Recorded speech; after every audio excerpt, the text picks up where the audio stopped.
Pittsburgh Steelers fans, welcome back to, I guess we'll call it the inaugural Steelers Post-Game Podcast for the 2020 season, because it's the first time this season the Steelers have not been victorious. The Steelers lose 23-17 to the football team, the Washington football team at Heinz Field, Week 13, and it was ugly, and there's a lot to talk about.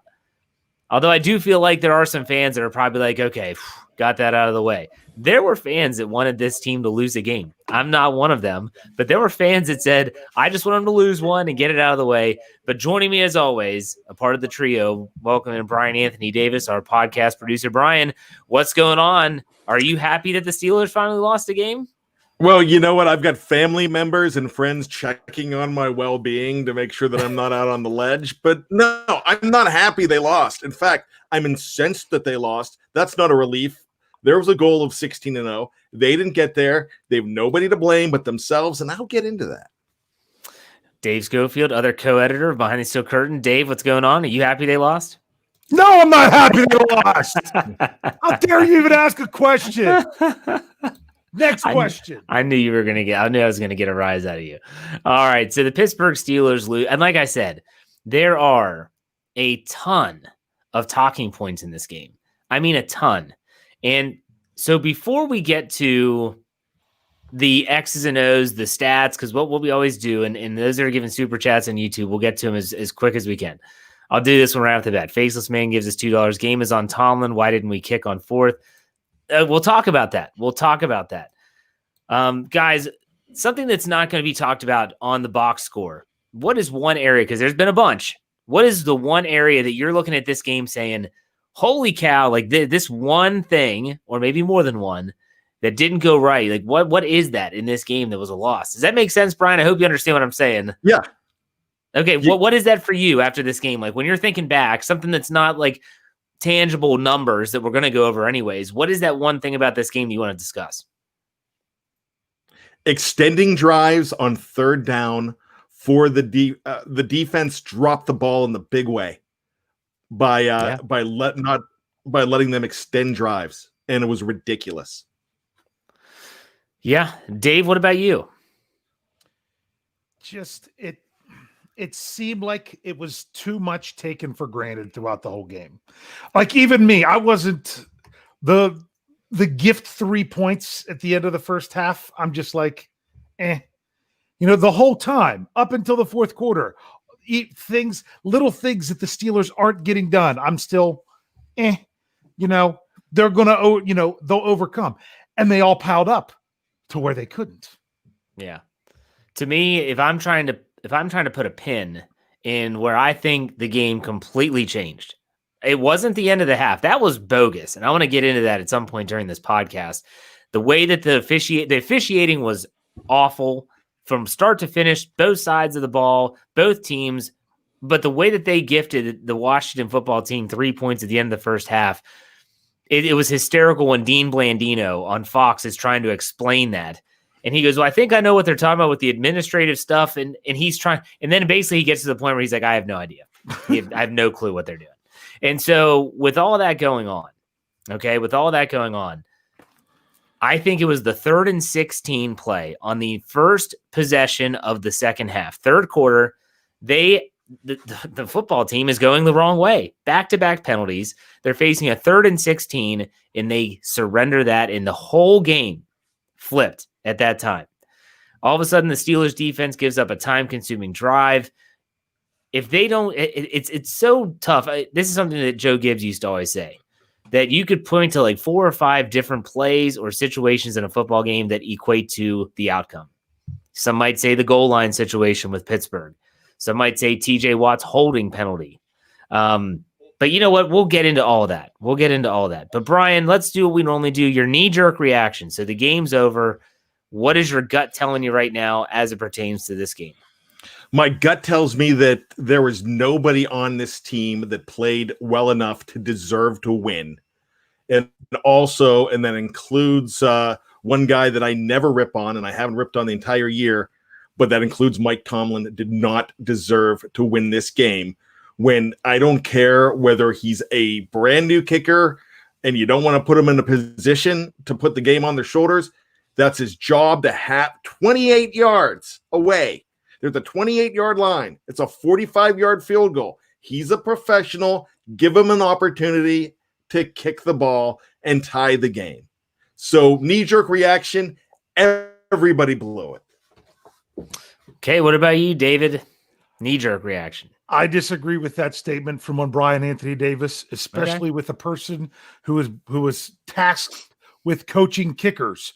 What you do every time you coach a kicker, now granted it wasn't anywhere close to the professional level, is every night, every stadium, every situation in pregame, you are going through to say, coach, if we're going this way, we're good for this yards. If we're going that way, we're good for that yards.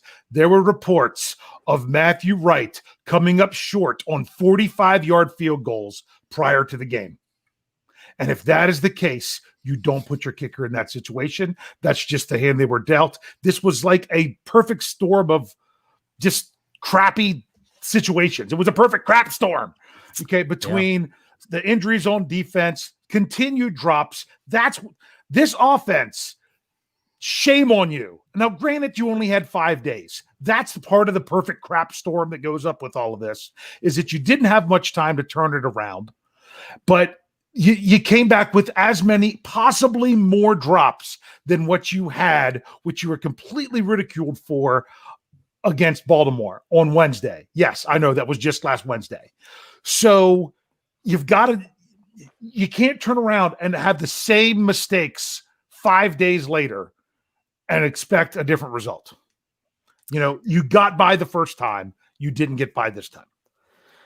Yeah, and, I said this on Twitter at the end of the game. I said, honestly, if you're honest with yourself, the Steelers have been struggling the last few weeks, period.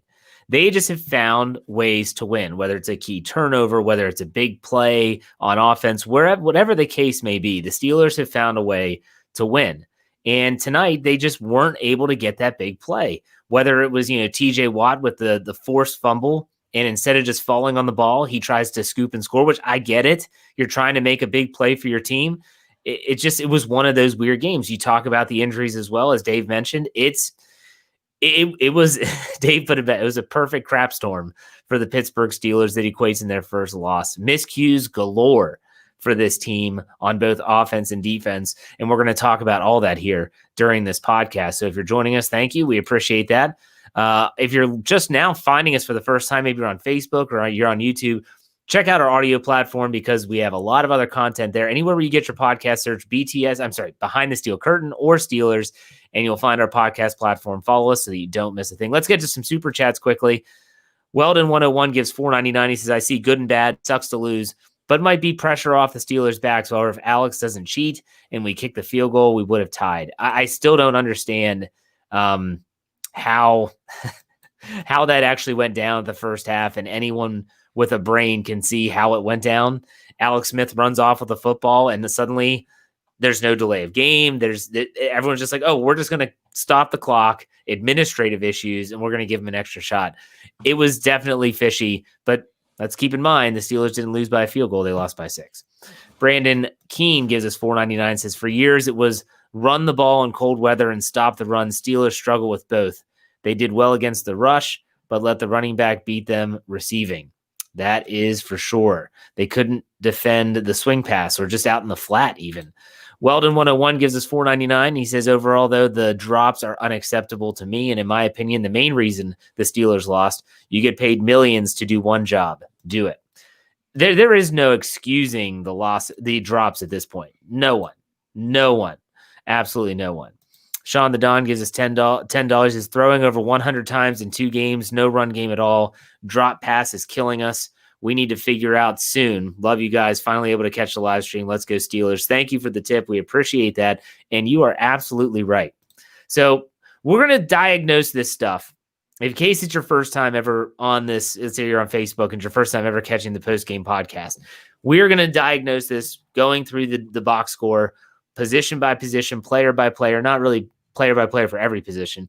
And we're going to talk about that player and what went right and what went wrong. Okay. So let's start off with the offense like we always do. Here we go. Ben Roethlisberger, 33 for 53, 305 yards, 5.8 average, 2 touchdowns. He had that 1 interception. Really, he had 3 batted balls, I believe, at the line of scrimmage, all by Montez Sweat. Didn't get sacked again, though, guys. That's something to note. We'll just put it that way. Finishes with a rating of 82.6.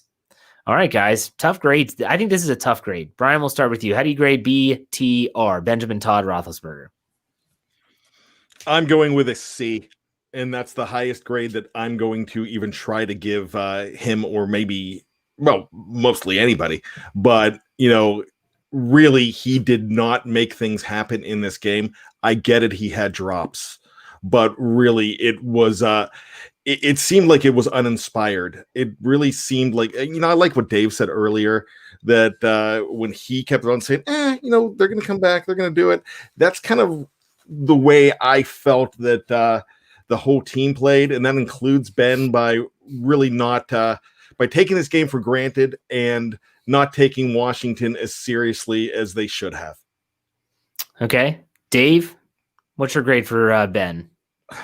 I don't know. He'll probably get my highest grade, and I think I'll give him, I can't decide between a C+ or a B-. It's not that Ben played that terrible. It's just that Ben didn't throw the team on his back and go win the game earlier than what he needed to.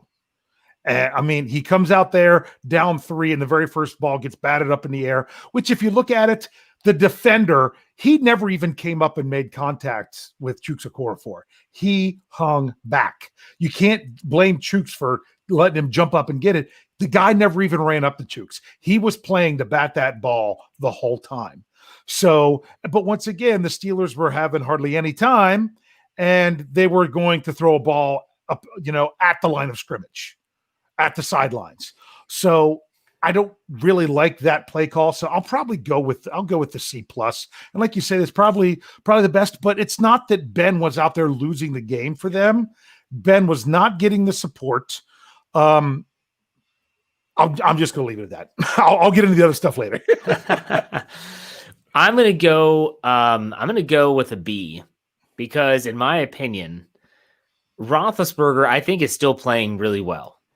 We can nitpick his game all we want. For instance, the Anthony McFarland play on 4th and short, could that maybe have been a better thrown pass that would be easier for him to make, easier catch for him to make? Yeah, I think it could be.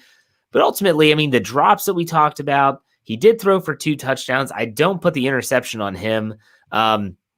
Here's what's happening. The Steelers are relying on him to win them a championship. And when he was coming off the elbow surgery, we were all saying if they can get a running game, they wouldn't need to rely on Ben. And now they can't run the ball at all. We'll talk about that here shortly. But still, I'm not putting this loss on Roethlisberger at all. This isn't a 5-interception game. This is where sometimes a guy needs some help. And I don't think he got that help on this Wednesday evening against Washington in week 13. I didn't think he got the help that he needed. He can only do so much. And so I'm going to give him a B. It's still not a great grade. You want your quarterback to be in the A's all the time, but still. Isaac Aguilera gives us $5. He said, how does Ben not see that McFarland's left alone on an island? If he just hits it, McFarland has nothing but daylight ahead of him. I know what you're talking about because I saw it. When they motioned McFarland out wide, there was definite confusion on the Washington defense. And he's talking about the 4th and short play that I alluded to. They got exactly what they wanted. They got John Bostic in coverage, and John Bostic is a guy that the Steelers know well. He used to play for them for a season, and the play worked. That's the thing. It wasn't a completed pass. I don't know. We'll see. I'm sorry. Well, and that's really tough to just make an adjustment like the running back and Ben knows. You're talking about a rookie running back. Ben couldn't even try to get him to do something different. Most likely, he just had to let the play run its course and try to make it work. And I'm sorry I said Wednesday. I literally don't know what day of the week it is because of this weird schedule. I said Wednesday. It's actually, I think it's Monday, right? Holy cow, it's Monday. All right, so it's Monday. I apologize for that. Greg gives us $5. You have to put some of the blame on Ben. You know that a lot of the horrendous play calling is on him. So many passes, and it's all so predictable. I don't know who to believe anymore when it comes to the play calling, because Roethlisberger and all the receivers are talking about Ben dialing up stuff, And then Mike Tomlin and Randy Fichtner poo-poo that and say, no, Fichtner's calling the plays.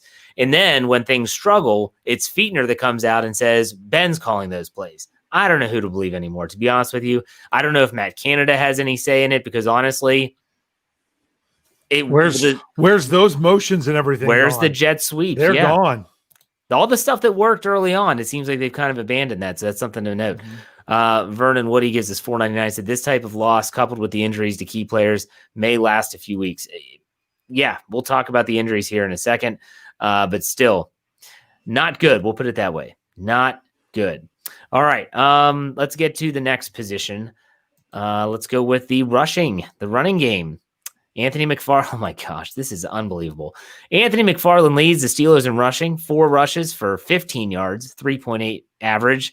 Benny Snell, 8 carries for 5. Jalen Samuels, 1 for 1. Roethlisberger, 1 carry, 0 yards. They carry the ball 14 times for 21 yards, averaging 1.5. That'll take their 3.8 average and just drop it even lower. Guys, the running backs, let's put it this way. Running backs, how you grading them? Bryan, go with you. Do we really even have to go through this? Just grade them. Yeah, that's what I said. F. Oh, I could. You broke up a little bit. Broke up a little bit, Yeah. so I didn't hear the F part. Okay. Yeah. Yeah, I mean, there's no reason for me to break it down. You just did. 1.5, awful. F. All right, Dave. Any change? I'm going F as well, just because of production. But I am going to say this: it's not all on the running backs. Yeah, but they still weren't good. No. The bad running game is not all on the running backs, but they still weren't good.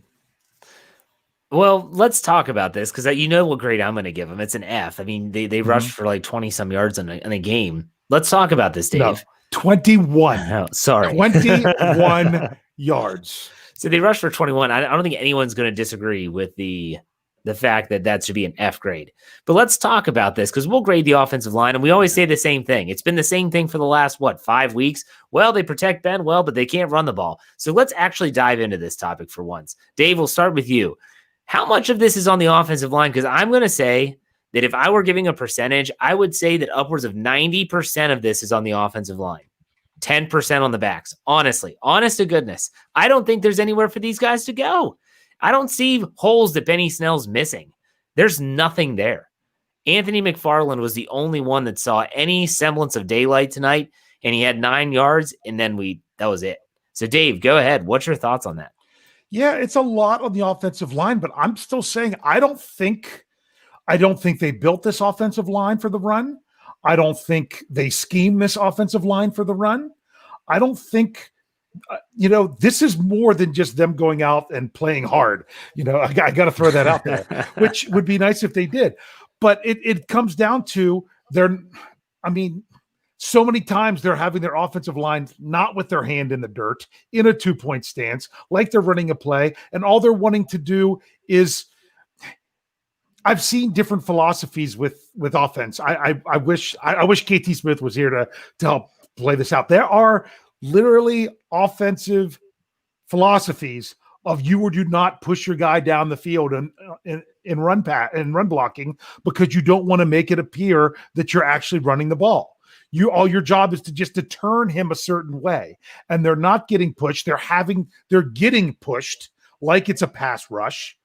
And therefore, you can't do it. I did say on that 4th and goal with Benny Snell, at least David DeCastro fell on his guy and was in the end zone. He got some push at the point of attack. But Chase Young came so fast around the edge that he kept Snell from even getting up. And it was, I don't know if it was Chooks or if it was Hawkins, did get driven down into the hole some, where DeCastro at least did that. But they are not getting push in the run game. Teams know they're not going to push him in the run game. And this is constantly what I've been saying for a while. I know I seem like I'm frustrated, but you do something to win and you keep doing it. And I get it. But teams are continuing to adjust to you, and you're just getting by barely with these things. And you can see that there's problems because you're not running the ball well and things of that sort. And rather than fix them, because now teams have that tape on you and know what to do, you just try to get by with it, and it catches up to you.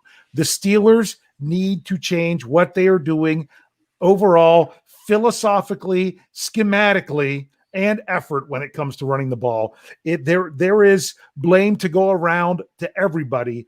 And I mean, this goes to the GM. This goes as high as Kevin Colbert of the type of offensive line that you have established. It's from the very top down. Everyone takes some blame in it. So go ahead real quick, Dave. What's your percentage on how much of the blame is on the line and how much is on the back? I said 90. What's yours? Oh, if you're going just the line and the back, and you're not blaming, that's the only two options. Only two. Then I'm going 60-40. 60 line, 40 back. But I think if you throw the scheme and everything into it, I think that's 75% of the problem. All right, Bryan Anthony Davis, your turn. Go. Well, I think it's I'm going to go with let's go 70 line. I'm thinking more 65 line. Do I have my number 35? I can't do math right now. I knew you were going to do some stupid number. 67.4. 3.65% is the line, and whatever's left is the running back. You know what? I got to tell you, I'm frustrated with the whole thing. But, I like everything Dave said. A lot of people in the live chat are saying it, that things have not been the same with the running game since not just the line coach has been gone for a few years, Mike Munchak, but he was also the run game coordinator. And it just does not seem like it's been the same as far as running the ball since he's been gone. He's not coming back. Everybody wants him back. Somebody wants to fire Sean Surratt, and I see that happening. But it goes a little deeper for me. What I'm thinking, it's just like there's an identity to this team now, and the identity is we are going to pass the ball, and running is an afterthought. It's not really a part of their identity now.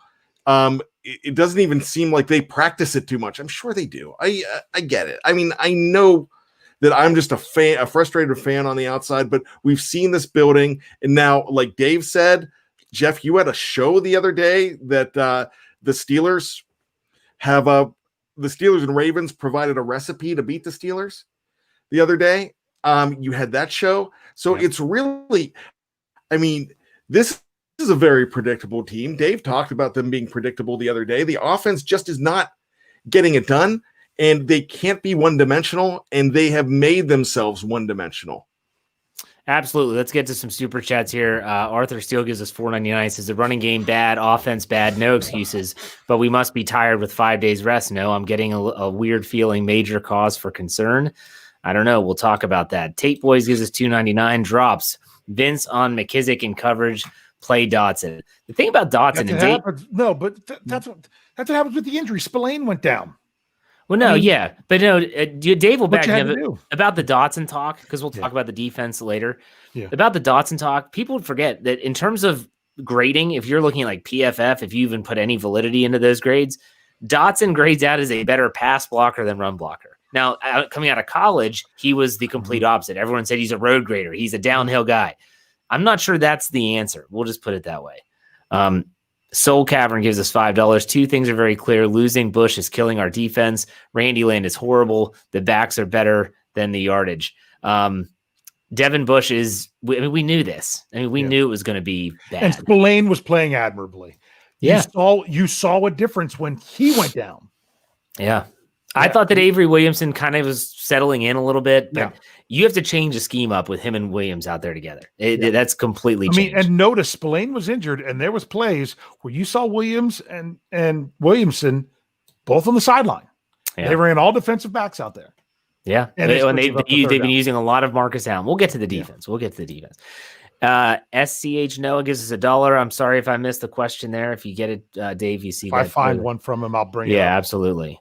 And I think I missed a couple here. Let me see if I can track them down. If not, Dave, a little help. We got a lot. Here we go. Brandon Keene gives us $4.99. Said DeCastro, the only lineman playing above the line in the run game. Even when Pouncey is in, I've seen the running backs miss holes, but where is Derek Watt? On that, hey, everyone wants to talk about that goal line stand. Derek Watt was in there, and they actually ran a traditional I formation, and they got stoned cold. So we all want to sit here and talk about that. Oh, do this, do that. here they tried. It's like they were trying everything and nothing worked. So let's keep going with our grades, shall we? Hold on. Did you get all these? Did you Ah, get our dingo dollars? no, I missed that one. Do you have it? There's a dingo dollar. Okay, I'm sorry. I thought I missed one. I think there's another Mark, one too. Mark Davison says, tough game for the Steelers as we played a good football team. That is the Washington football team. 11-1 is still awesome. Just got to work on a few things. I agree. What's the other one, Dave? Wilson, I guess is it Pava? Maybe? I don't know. 690. Appreciate that. He said, need a more creative offensive coordinator. Ben should have better play calling options on passes and runs. Canada replaced Randy. Also, any chance we get Munchak back? I don't think so. Holy cow, they're coming in like crazy right now.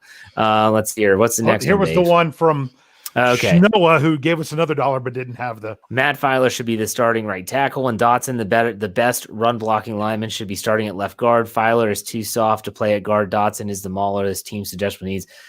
I'd be shocked. Let's just put it that way. If they make a move like that, I would be absolutely shocked. Dave, if you have them, go ahead and fire them up there, and I'll read them. I'm still looking. I skipped. What was the last one we did?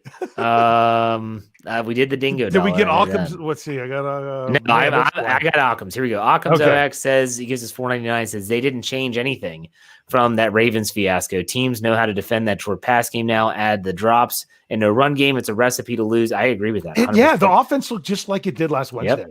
It didn't really look any different. My melanated scope gives us $1.99. He says plant the wide receivers in front of the jugs all day. I feel like they probably do that. You know what I'm worried about with that? What's that? These last two games have been much colder than all the games they've played all season. And if they're not catching the ball because it's cold, then they're in trouble. Because guess what? It's going to be cold Sunday night in Buffalo. Yeah. It's going to be cold the following Monday in Cincinnati. It's going to be cold at home against Indianapolis, and it's going to be cold in Cleveland. Vernon Woody gives $4.99. He hits a nail on the head. I'm 57 years old, and I'm a Steelers fan. All those years, I have never seen an offensive line pass block so well, but can't run block for 2 yards. That is fact. But that's what they were designed to do. Yeah. Well, they were also designed to run block for a runner like Le'Veon Bell. Yeah, who's patient enough to be able to wait, boom, hit the hole. They don't have that back. Maybe Anthony McFarland, but he's not there yet. We'll put it that way. Grayson Brown, $4.99 in the tip jar. He says, I don't know if I should be upset or relieved. This was a loss on the offense. 4 days between games is kind of rough, not going to lie. Well, hey, don't worry. The Ravens got an extra day off. We'll put it that way.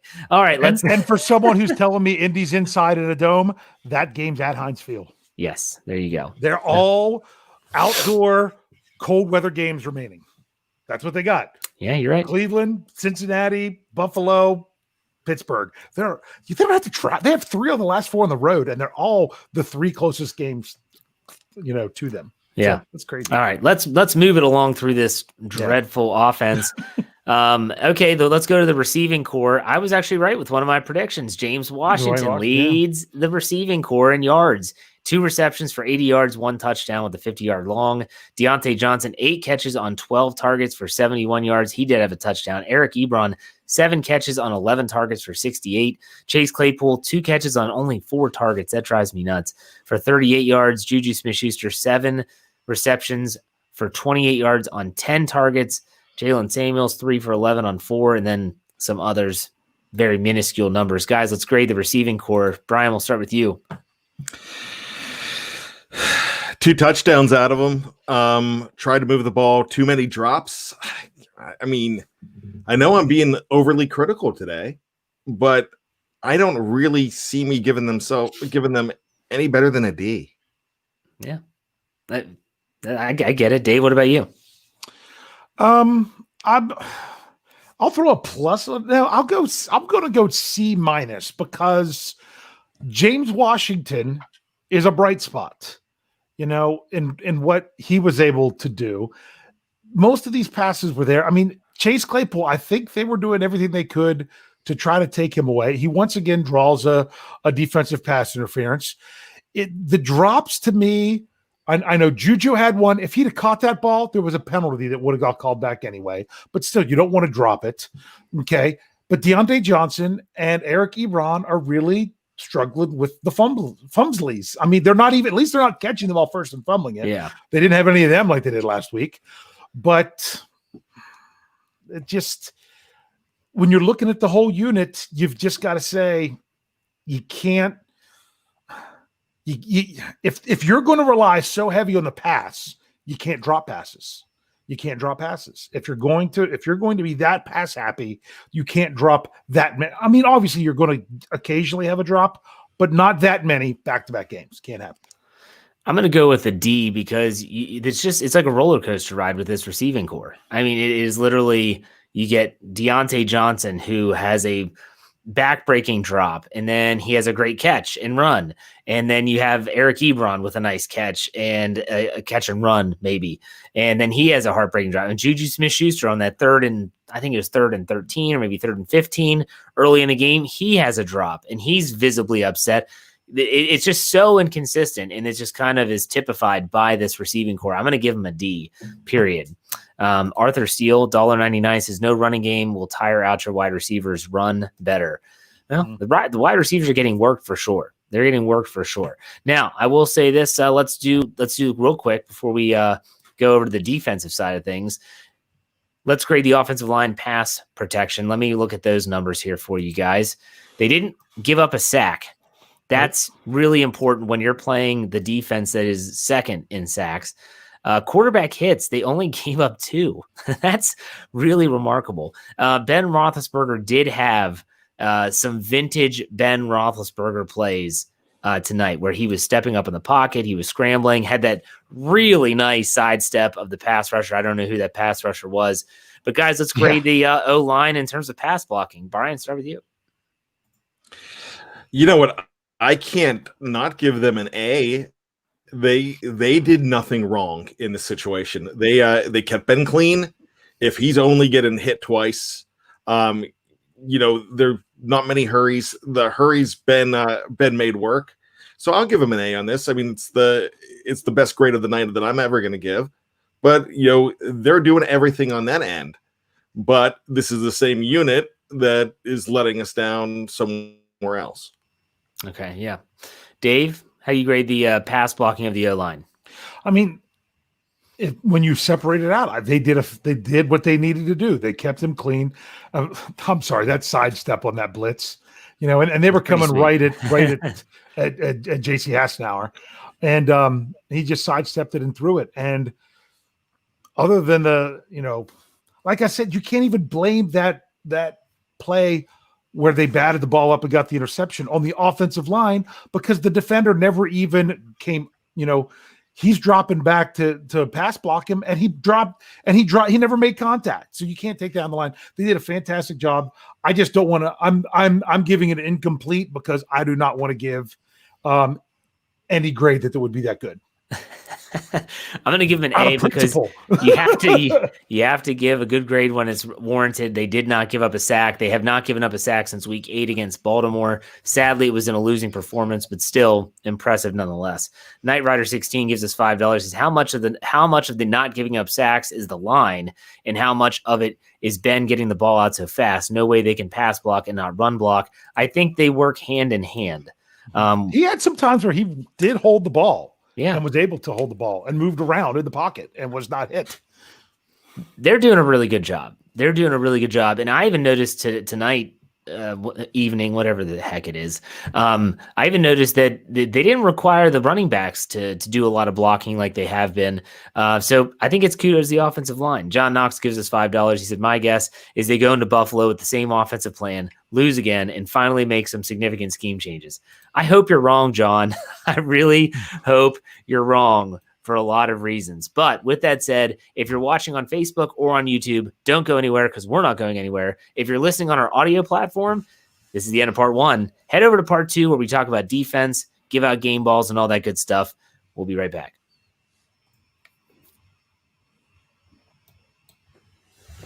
All right, Pittsburgh Steelers fans, welcome back to part 2 of the Steelers Post-Game Podcast. I'm Jeff Hartman, co-editor of BehindTheSteelCurtain.com. Joining me as always, the podcast producer, Bryan Anthony Davis, the other co-editor of Behind the Steel Curtain, Dave Schofield. And the Steelers lose. Yikes. 23-17 to the Washington football team. The old football team came to town. Well, I laugh because when I hear the Washington football team, I think of like some old-timey 1930s football game that you're watching. Like, you know, they used to have the Acme Packing Company and everybody's wearing suits in the stands. Yeah, it's like you hear like some laugh track playing in the background or something. Yeah, Anyways. the football team. You see, the football team. They're keen. And in December, the Washington football team went to Heinz Field. And sorry, you gotta have fun with it, Dave. Lighten up. Gosh, they're 11-1. Still. I know. I'm trying to find something. All right, something else to complain about. I could keep doing that impersonation if you want. That would be great. I'd give a super chat. I'm guessing that's is it Deion Johnson? Maybe I'm trying. I hope I pronounced that correctly. It gives us $4.99 at first time. Chad, been watching all season. At what point do you cut snaps for Ebron and DJ in favor of sure-handed receivers like a Washington or Smith?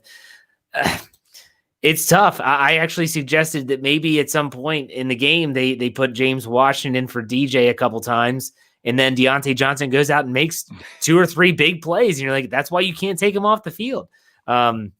I guess that's definitely, you know, it's a damned if you do, damned if you don't. You know what I mean? I don't know. There's so many things about this team that make me just say, I don't know, and throw my hands up at this point. I don't know. Dave, are you okay right now? You finding what you're looking for? I'm trying to. All right. Well, let's go over to the defensive side of the football as we always start to talk about the rushing defense. The rushing defense. The Washington football team rushed for a total of 45 yards. Peyton Barber had 14 carries for 23 yards. Antonio Gibson had 2 for 14 before he was injured in the first quarter. For their first drive, I believe. And he was out of the game with a toe injury. That could be bad for them. And J.D. McKissick, 5 carries for 8 yards. Don't worry, he did all his damage in the passing game. But still, guys, if we're grading the Steelers' rushing defense, what grade are you giving it? Brian, we'll start with you. You know, this is a little tough for me. I'm actually going to give them probably a decent grade. I'm going to go ahead and give them an A because I can honestly say, though, and this is ifs and buts, but if Gibson stays in that game, I think they run over that defense a whole lot more than what they would have. But that's I really think Gibson, I mean, gosh, he was averaging 7 yards a carry on 2 carries, and he looked like he really had it together. But I can't grade on ifs because that's not what happened. What I'm going to grade on the fact is they looked pretty good. They were swarming to the ball. Yeah, let's give them an A. Okay, Dave, what about you? This defense all around was playing great up until they had one too many injuries take them out. And they got gassed. What's that? That and they got freaking gassed. Well, yeah, it's a terrible combination of both. Yeah. So I think Brian's right. I'm going A. I'm going to go with an A as well. If it is what it is. I mean, this is a much better game than they've had in recent weeks in terms of their rush defense. We'll get to some super chats here. Try to knock these out. $5 from Matthew Baldonado. He says, not enough pressure on Alex Smith. He had time to push it down the field when he needed to. Watt can't do it all by himself. We'll talk about that. I thought they did a pretty good job from pass rushing standpoint. Stephen Kimmel gives us $5 to throw the ball down the field. Ben's yards per pass is next to last, behind only Carson Wentz. Always throwing short of the sticks. I think some of that might be scheme as well as the quarterback. We'll see. Oh, shoot, I missed it. Where'd it go? There we go. Brandon Keene, he gave us $2.99. Said lifelong Steeler fan, but good for Alex Smith.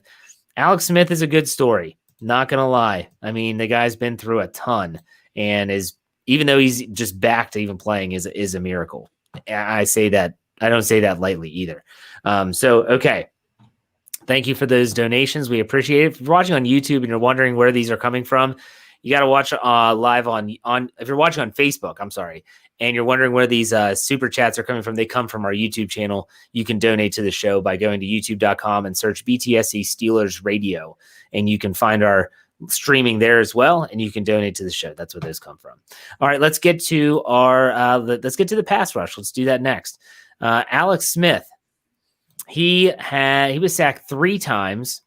the Steelers hit him 10 times, 10 quarterback hits, and a couple pass defenses were at the line of scrimmage.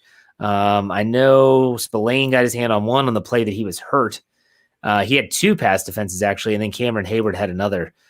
So, guys, grade the pass rush here. 3 sacks only, 10 quarterback hits. I thought they were around Alex Smith a ton in this game. Bryan, what's your grade? It's a shame that all the sacks came in the first half. Yes. None came in the second. Smith was given time to get the ball out, and it doesn't take that much time for him to get the ball out either. He has a quick release. Let's go ahead and give them a B. But I can't give them better than that because they really didn't. They didn't put the pressure on them when it counted. Dave, what about you? I think that's pretty accurate there with Bryan with a B because I thought it was good and a much better grade in the first half, but the second half is when everything kind of fell apart. You're right. They were on the field too much. That was the problem. I mean, especially when you're trying to find a new rotation with everyone. Poor TJ Watt, he barely got off the field, but they just couldn't quite get home. The football team adjusted, and the Steelers couldn't get home in the second half. Okay, I'm going to say pass rush is a B. Like you guys said, it just wasn't consistent enough. But again, they just looked gassed. They looked absolutely gassed in every stretch of the imagination. So real quick, Dave, keep an eye out for Michael. I think it was Michael Clark gave us a super chat that got lost by the wayside back through the shuffle. And so I said, put your question back in there. So if you see it, let me know. Generation Gabe gives $4.99. Says Steelers suck. So does my brother Alex for liking them. There you go. Thank you for the tip. That guy spent $4.99. You don't give it $4.99 for it. You're going to donate $5 to the show to tell us that the Steelers suck. Right now, the Steelers do suck, my friend. So there you go. And you just paid us, and we're saying it too.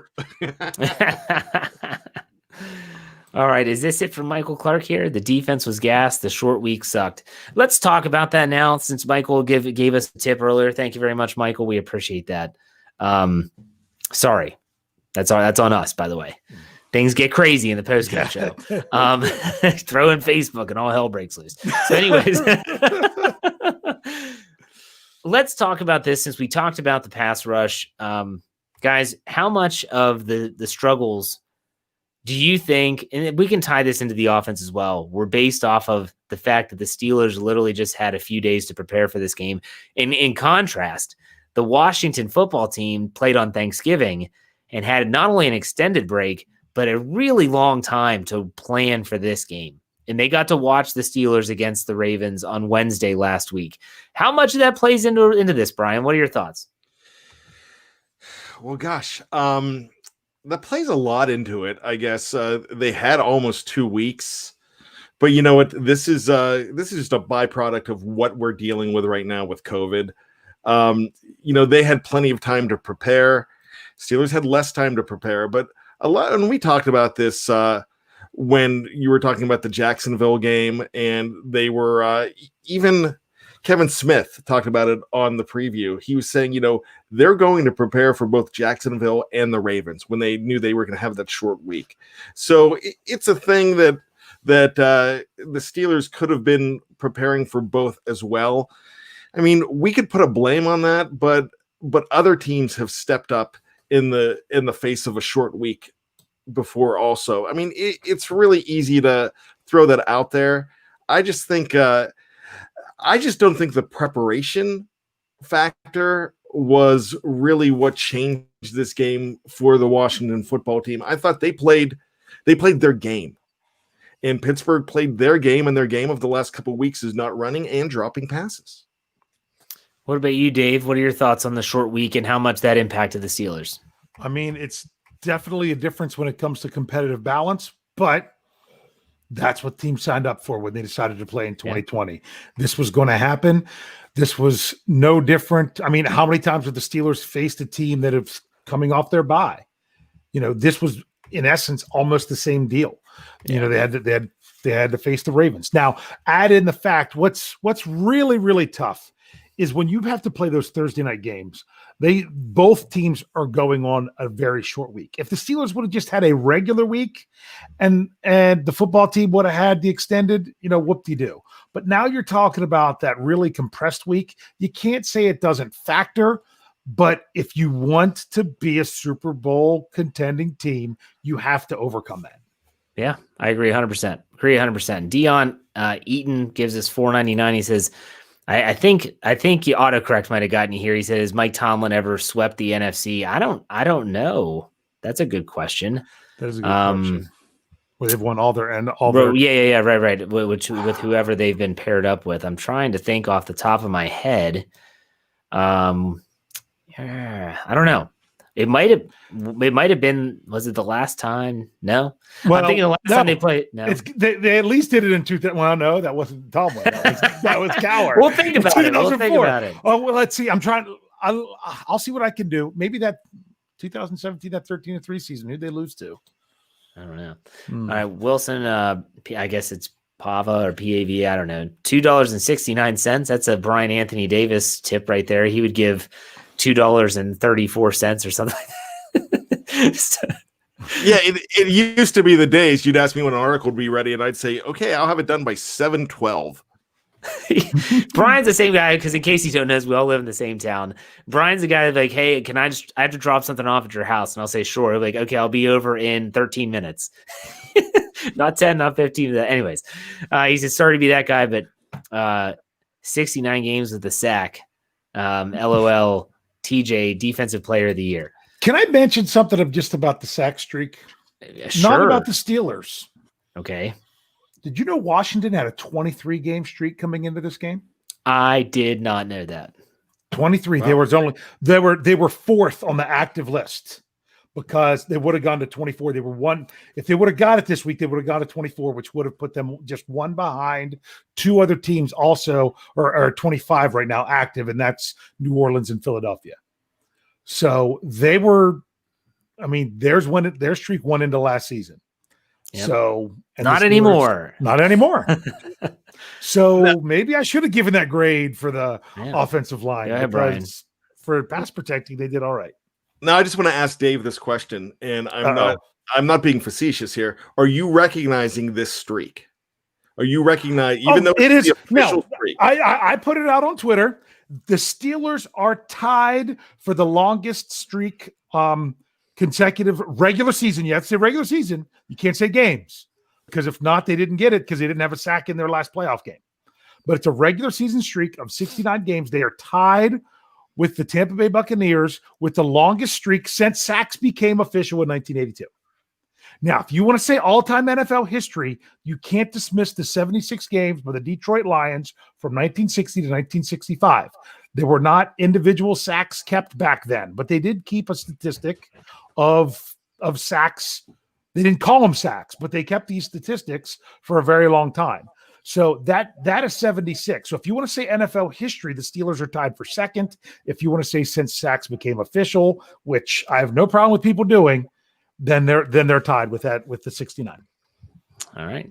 There you go. The stat man. The stat man. The stat geek. All right. Alex Flores gives us $10. Says, screw Generation Gabe. We don't suck. We just need a rude awakening. We're still 11-1. Thank you, Alex. Mm-hmm. Generation Gabe, who gave us a tip to tell us that we suck. and I'm sure Alex, and I guess Alex is his brother. Mm-hmm. I don't know, but they're giving us money to argue. Well, yeah. Remember, he said my brother Alex. So I guess that's Alex fighting back. Love it, brother. All right, here we go. Barry Fox gives us $5. He said, is it Fietner that wants to pass a lot, or is it Ben? I'm going to go ahead and say that my guess is it's C, all of the above. What do we always say? Even back when Lance Williams was a part of the show, I didn't get my elbow redone to hand off. We knew that the pass was going to be there, but I didn't think it was ever going to be like this, 100 attempts in 2 games. But guys, if you had to put the onus on one or the other, Brian, who's it on? Randy, or is it on Ben? Ben. Okay, I'd probably agree with that. Dave? I'm going 50-50. Okay. I get that. I get that. Well, I mean, maybe I'll blame Randy more because if it's on Ben and it shouldn't be what they do, then Randy should do something about it. And if he doesn't, then you're not really the offensive coordinator. Yeah. But you're not. Because he's not. Brandon King is. Yeah, they're right. He gives us $3.99. Says an adversity W is bragging rights and L is an excuse. Yeah, you can't disagree with that too much. All right, let's get to the last part of this team that we haven't graded yet. That would be the secondary. Alex Smith throws for 296 yards, 31 for 46, 6.4 average, 1 touchdown, and a 92.3 rating. That 1 touchdown was the killer. Let's see here. Looking at past defenses, the Steelers had 8, Mike Hilton with 1, Terrell Edmonds with 1, Joe Hayden, Cam Sutton, Minkah Fitzpatrick all had 1. And then I talked about the others that were deflections at the line. Guys, I mean, this was an interesting game in a lot of ways. Justin Lane, 7 tackles for 5 solo, was the second leading tackler on the team. That's not a good thing. No. They were bad. The Steelers were banged up. We're going to talk about the injuries here in a second, just so you know. I know a lot of people have asked in the live chat about them, but how do you grade the secondary? Let's go through this first. Bryan, go ahead. I'm going to go ahead and give them a C+. It's hard to do anything more. Cam Sutton was a hair away from pulling that ball away from Logan. What's his name? Logan Thomas. Yes. Logan Paulson. They have a guy named Logan Paulson, whatever his name is, Logan something. He's pretty good. I tell you what, he's pretty spectacular. But he was so close to getting it. But that number 83, Sims, who Kevin Bernhardt called Smith a few times, along with Ray. Don't get Ray me started McDonald. on that guy. Ray McDonald. But that guy was getting loose. That was another one. Sorry. That guy was awful. That was the worst game to watch on so many levels. But go ahead. That was the emergency team, I think. Yeah. But I just I thought they kind of took those receivers for granted too. You had some hungrier receivers there. They shut down a superstar in Terry McLaurin. Mm-hmm. They pretty much shut that guy down. So I don't want to lambaste these guys too bad, but like you said, they were beat up, and then you lose Hayden a little bit more. A lot of the damage was more over the middle. It seemed towards the end is when Smith became even more unstoppable, throwing the ball. It just didn't seem like you could stop him because they found a weakness and they exploited it. I don't think the secondary was that bad though. Okay, Dave, what's your grade? Yeah, this is a hard one because it was like Mike Hilton was doing a lot of good things. They were doing so many good things at times. You missed Steven Nelson, not until you did a little, but not until Joe Hayden went out. And then you were like, what in the world is going on here?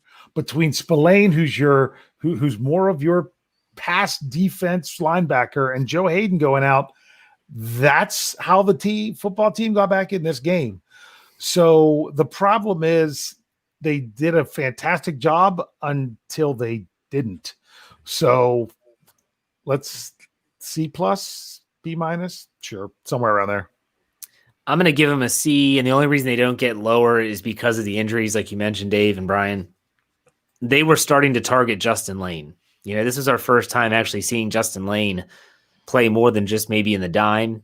But I really thought that the Steelers, he's a young player. He's only in his second year. Okay, so they got some tape on him because there was no preseason, but the secondary banged up. We'll put it that way, banged up. Alex Flores gives us another $10. He said that Generation Gabe, I think, he said he is my little brother, always being annoying. Great show. Thank you, Alex, for the tip. I really appreciate it. We all appreciate it. Oh, and here come the stupid Raven fans into the live chat. Here we go. All right. Anyways, here we go. Let's get to this one. Is it Machu? I'm sorry if I mispronounced that. He said, he gives us $5. He said, we need some form of a run game. Can't have been tossing it 50 plus times a game. Balanced offense plus ungassed defense equals overall balance. Over this L on to Buffalo. I like the way you finished that there. Absolutely on to Buffalo. So let's talk about this. Can I answer the question? What's the question? Coach Tomlin has never swept the AFC in his NFC. Yeah. He is 37-19 against the NFC in the regular season, which makes him 38-20 overall because he's faced them twice in the postseason. But the Steelers under Coach Tomlin has never gone a season where they won all 4 games against their NFC opponents. Okay, there you go. That's interesting. You would have thought this was the year to do it against the NFC least. And then let's hear Matthew. Again, I hope I pronounced that correctly. He gave us $11.01, another Bryan Anthony Davis tip. He said, P.S. still time to jump off the wagon. There's probably going to be a lot of people that jump off the wagon. And I say good, lighten the load because you weren't a fan anyways. So if you stop watching this team and following this team and listening to podcasts and reading articles because they lost a game, then you're not really a fan of the team, period. Because we've suffered through much worse than this. Trust me, we've suffered through more than this. 2019. Yes. And I agree with that completely. But as the podcast producer, download it just in case you decide to jump back on. You never know. Let's talk real quick before we do our final thoughts. I'm not giving stupid game balls when you lose. Coaches don't give out game balls when you lose. Participation trophy. No way. We're not doing that. We're not snowflakes here. Anyways, let's go over the injuries. Dave, you and I know I watched the Mike Tomlin press conference. He did not give a lot of clarity on injuries. He did say that Joe Hayden had a concussion, and so that means that he goes into the protocol, and that means there's a really good chance he doesn't play on Sunday night in Buffalo. He would have to really move his way through the protocol quickly, and those that know what that looks like, and as someone that used to coach, even at the high school level, concussion protocols are concussion protocols. It takes time to work your way through them. I doubt he plays. That's going to be an issue going up against the Buffalo Bills in Week 14. He said that Robert Spillane has a knee injury that's being evaluated. In other words, no one knows because you don't know how to read that. I mean, I'm sure we might hear like we did with Bud Dupree. We heard that during the show last week that he had an ACL. I'm not sure if we'll hear about that from Spillane, but Mike Tomlin will be addressing. No, Mike Tomlin will be addressing the media Tuesday, and so we'll probably learn more about that at that time. And I'll have the post press conference podcast after that. After he's done talking about all that good stuff and getting his team ready for Buffalo. All right, guys. Final thought time. Bryan, we'll start with you. Go ahead. My final thought is don't jump off the bandwagon if you really love this team. If I'm not mistaken, I'm going to ask for Dave and Jeff's help on this, but it seems that they are still the number 1 seed in the American Football Conference because of AFC record. And losing, if you're going to lose a game, you lose to the NFC opponent. And, losing's never good. You don't want to lose at all. For those that are saying, hey, great, we got the loss out of the way. No, you never want to get that loss out of the way. You want to keep on going for perfection. They're not going to get perfection, but they've got to focus on righting the wrongs and fixing the problems. Are they going to be able to do that in 2020? Is that something they could do? Well, there's still plenty of time left in the season. There's 4 games left. I mean, clinched a playoff berth, but you've got to pretty much assume that that's going to happen. I know you don't assume because that makes an ass out of you and me, but here's the thing about that. If you're worried about another team, if you're worried about the Jets blowing it against the Raiders for the Steelers not to clinch because they might lose the rest of their games and you want them to go in that way, don't look at it that way. You want your team to take care of business. This is a team, and Tomlin said it tonight. He said, I'm excited to go ahead and smile in the face of adversity. No one does it better than a Mike Tomlin directed team to smile in the face of adversity. Let's see what they put together. They go in the laboratory, they get ready for Buffalo, and they try to right this. If we're talking next week after the game against Buffalo and they come out with an inspired win, whether you think it's likely or not now, you're going to feel a whole lot different about it. And that's the bottom line. So look, It's one loss. Last year, we were looking at a team that went 8-8 and hoping they would do enough to make the playoffs with a fourth-string quarterback. They still have players on this team that are capable of winning a Super Bowl, so believe. There you go, Dave. Final thoughts. Okay, as you can see, I've been a little bit grumpy this evening because of everything going on, because here's why. The Steelers, I'm going to turn it around eventually, but to use a Tomlinism, the Steelers are throwing the ball constantly and unable to run the ball. And you want to use the whole notion of, well, if you got red paint, you paint the barn red. Amen. But you know what? When you run out of red paint, you got to go get something else. And maybe red isn't what you should keep going to the well for. Or, that's something you got to remember. So that's one. But it's okay to be frustrated about this, because the reason I'm frustrated, and once again, anytime you're dealing with a really short week, sometimes you just have to understand that things are a little bit different. But things weren't different. The offense looked the same tonight that they did 5 days ago. And they won that game. And it was the whole notion of, all right, you came out with a really terrible performance. You now know what you need to do to correct the ship, and you were able to do it without a loss. Guess what? No, they weren't. Now you got the loss because it looked the same. Now, after 2 weeks in a row, well, I can't even say 2 weeks, 2 games in a row of that happening, are you going to correct the ship for next Sunday against Buffalo? It's another good quality defense. Are you going to be able to go out there and not constantly drop the ball? Maybe do something that the team isn't going to just constantly know what you're doing every time you try to go to run the ball. Because like we say, that's the biggest problem. You know what they're doing and when they're doing it. When there were times, the best run of the day was when they caught the other team off guard. So you got to change it up. You've got to come out. You've got to play better. You've got to do better. You've got to play harder and get it done. The loss is the loss. You can stop talking about it. Now it's week to week. Go out and win your game. My final thoughts on this game are simple. The loss itself, to me, just brings up, well, I guess it's a little, I guess I kind of feel like Tomlin. I want to see how this team responds. So if the loss gets compounded with another loss, then you start to get a little concerned. But at the same time, could this be a wake-up call that the team needs? Maybe. A lot of people thought that would have been the Week 12 performance against the Ravens on Wednesday night. But you look at everything, and Jay Glazer said that Ben's knees got stiff on him this week, and it wasn't until Saturday that they actually did know. I don't know whether to believe that guy or not, but take that for what it's worth. But still, I look at this Pittsburgh Steelers football team, and I still see a really good team.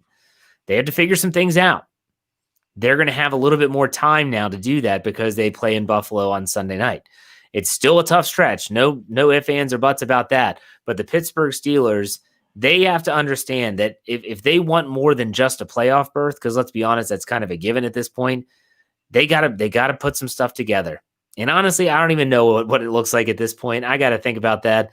Dave's right, though. When you run out of red paint, you got to head down to Sherwin-Williams and get something else. So I don't know. Maybe they get purple. No, never purple. Maybe they get red. Yellow. Maybe they get yellow or black. Maybe they paint their barn black and gold. That would be a pretty cool looking barn. But with that said, I think that for me, this is not a jumping off point, and it shouldn't be for fans. They're 11-1. They're 11-1, still the top team in the AFC. For this week, ignore the power rankings. That's all you have to do. Still listen to our podcast, still check out BehindTheSteelCurtain.com. But when the power rankings come out on Wednesday, and I have to write that stupid article this week, just ignore it. Do you think they'll even be in the top 10, Jeff? Yeah. Will they be around 5? Yes, I think they'll be top 10. Can I say one last thing that I forgot to do in my closing statement? Yeah, sure. It's going to be, and we do have a super chat to get as well. We do. You're right. But I said this when the Steelers were about 6-0 or 7-0. I'm like, this is a great start. But what the Steelers really need more than anything is a great finish. I would rather have that streak going into the playoffs rather than to start the season, because it's not how you're playing at the beginning of the year. It's how you're playing at the end of the year and into the playoffs. And yes, there have been teams that have lost 3 out of 4 games going in to the postseason and still won the Super Bowl. But I don't want to, that's an exception, not the rule. We are now entering the final quarter of the season. Okay, the Steelers went through 3 quarters of the season, only had 1 loss. They need to get things going in this final quarter. You stop looking behind, start looking ahead. It's something as simple to me as, you see how the team responds to these wins. I'm the one that puts all the tweets together in the social media article that runs after every win. And you've got guys like Ebron and Chase Claypool. They're like, oh, we don't even know what it feels like to lose. And they're doing their TikTok dances and it's all funny and stuff. And I laugh at it.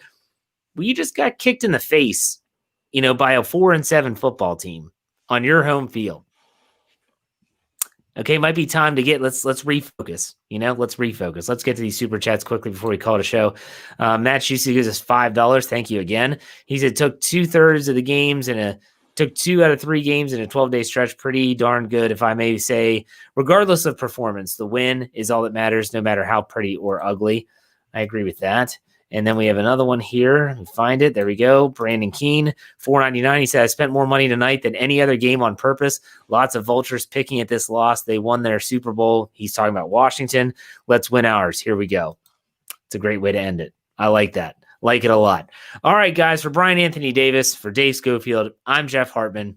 Make sure you check out BehindTheSteelCurtain.com. Should be your one-stop shop for all things Pittsburgh Steelers. And as always, wherever you get your podcasts, search Steelers or Behind the Steel Curtain, and you'll find us. Follow us because there's a lot more content than just these videos.